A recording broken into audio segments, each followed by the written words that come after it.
Computer యుగంలోనూ కట్టుబాట్లు రాజ్యమేలుతున్నాయి. కొల్లేరు పెద్దల కట్టుబాట్లకు ఓ కుటుంబం వెలివేతకైతే గురైంది. అది కూడా ఆ గ్రామ మాజీ సర్పంచ్ కుటుంబం. కైకలూరు మండలం శృంగవరపాడు గ్రామంలో ఈ దారుణ సంఘటన అయితే జరిగింది. ప్రస్తుతం సర్పంచ్ భర్త ఘంటసాల జగన్నాథం గ్రామ పెద్దలతో కలిసి మాజీ సర్పంచ్ ఘంటసాల సీతా ఆంజనేయులు కుటుంబంపై కక్ష సాధిస్తోందని ఆరోపణలు వెల్లువెత్తుతున్నాయి. ఆ గ్రామంలో రోడ్డు డ్రైన్ నిర్మాణం పేరుతో మాజీ సర్పంచ్ ఇంటి ప్రహారీ బాత్రూం కూల్చివేశారు.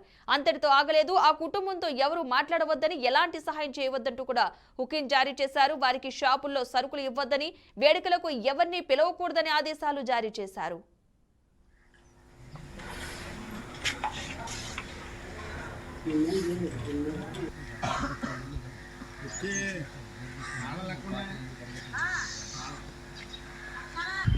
అక్కడి నుంచి అది డ్రైనేజీ రోడ్డుకి 2 గజాల లోపు రావాలండి.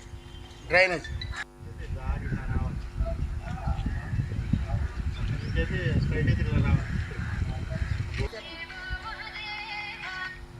పైప్ అది పైప్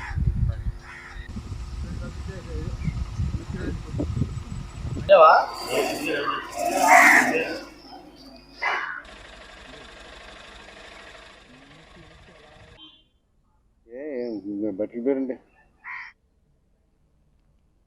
కంప్యూటర్ యుగంలోనూ కట్టుబాట్లు రాజ్యమేలుతున్నాయి. కొల్లేరు పెద్దల కట్టుబాట్లకు ఓ కుటుంబం వెలివేతకు గురైంది. అది కూడా ఆ గ్రామ మాజీ సర్పంచ్ కుటుంబం. కైకలూరు మండలం శృంగవరపాడు గ్రామంలో ఈ దారుణ సంఘటన జరిగింది. ప్రస్తుత సర్పంచ్ భర్త ఘంటసాల జగన్నాథం గ్రామ పెద్దలతో కలిసి మాజీ సర్పంచ్ ఘంటసాల సీతా ఆంజనేయులు కుటుంబంపై కక్ష సాధిస్తోందని ఆరోపణలు వెల్లువెత్తుతున్నాయి. ఆ గ్రామంలో రోడ్డు డ్రైన్ నిర్మాణం పేరుతో మాజీ సర్పంచ్ ఇంటి ప్రహారీ బాత్రూం కూల్చివేశారు.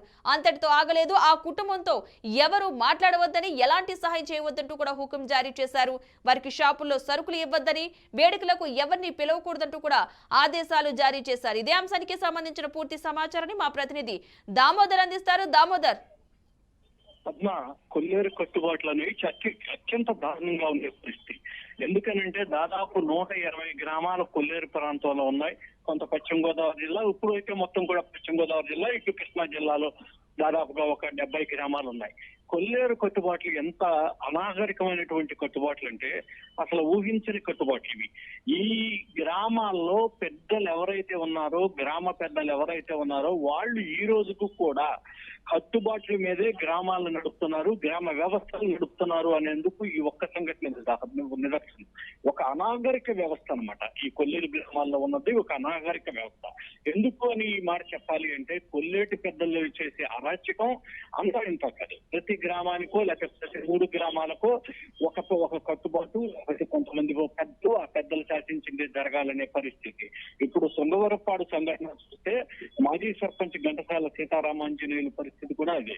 ఇదంతా రాజకీయ కట్టుబాట్ల నేపథ్యంలో, ఈ రాజకీయ కట్టుబాట్ల ప్రస్తుత సర్పంచ్ ఎవరైతే ఉన్నారో జగన్నాథం, ఈ జగన్నాథం మొత్తం కూడా తన పైన పోటీ చేశాడు గతంలో సీతారామరాజు. తాను ఏకగ్రీవంగా ఎన్నిక కావడానికి ప్రయత్నించినప్పటికీ అది అంగీకరించలేదనే ఒక కక్ష పెట్టుకుని అతని ఇల్లు పూర్తిగా కొట్టేసేసేయటమే కాకుండా గ్రామం నుంచి వెలివేసిన పరిస్థితి వచ్చేసింది. అంటే పక్కన ఉన్నటువంటి గ్రామానికి పందిరిపల్లి గుడికి వెళ్ళిపోవాల్సిన పరిస్థితి వచ్చింది.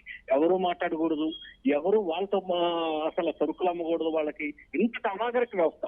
మీకు చాలా ఆశ్చర్యం కలగవచ్చు ఈ విషయంలో, కానీ ఇది మాత్రం వాస్తవం. ఎందుకనంటే ప్రతి కొల్లేరు గ్రామంలోనూ ఇటువంటి కట్టుబాట్లు ఉన్నాయి.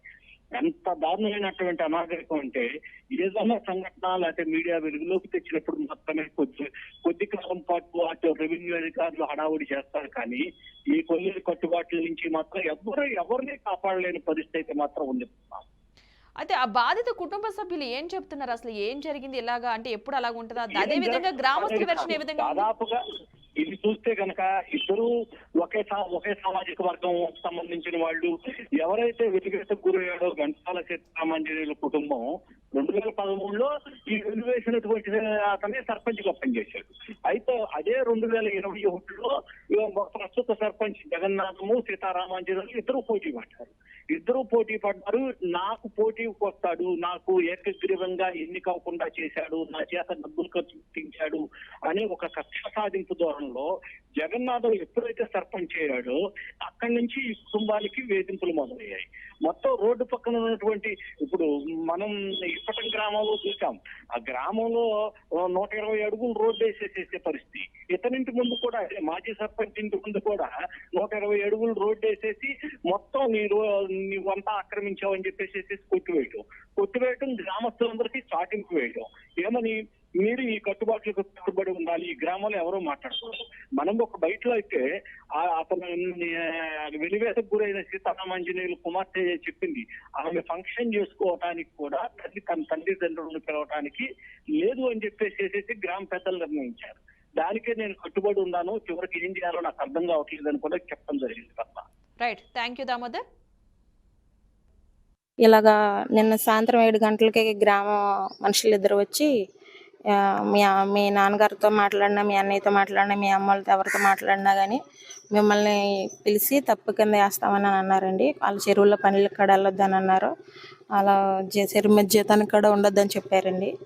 మేము దానికి కట్టుబడి ఉన్నాము. ఇలా సంక్రాంతి టైంలో మా పిల్లకి ఫంక్షన్ పెట్టుకుందాం అనుకున్నాను, కొత్త ఇల్లు కట్టుకున్నాను, పాపకు ఫంక్షన్ పెట్టుకుందాం అనుకున్నాను. పుట్టింటోళ్ళని పిలిచే అవకాశం కూడా నాకు లేదండి. నేను ఇంకా దానికి గ్రామానికి కట్టుబడి ఉండి నేను అది కూడా వదిలేసుకున్నానండి. గ్రామ కట్టుబాట్లకే నేను పాటిస్తున్నాను. కుటుంబ సభ్యులు ఫంక్షన్ బంధుత్వం కూడా నేను వదిలేసుకుంటున్నాను. తగిన పిలిచి వాళ్ళు ఏం చేస్తారన్నదే వాళ్ళ నిర్ణయం అండి. మేము ఇంకేం చేయలేము. తప్పుల కింద నిర్ణయిస్తారు. ఇలాగా నిన్న సాయంత్రం 7 గంటలకి గ్రామ మనుషులు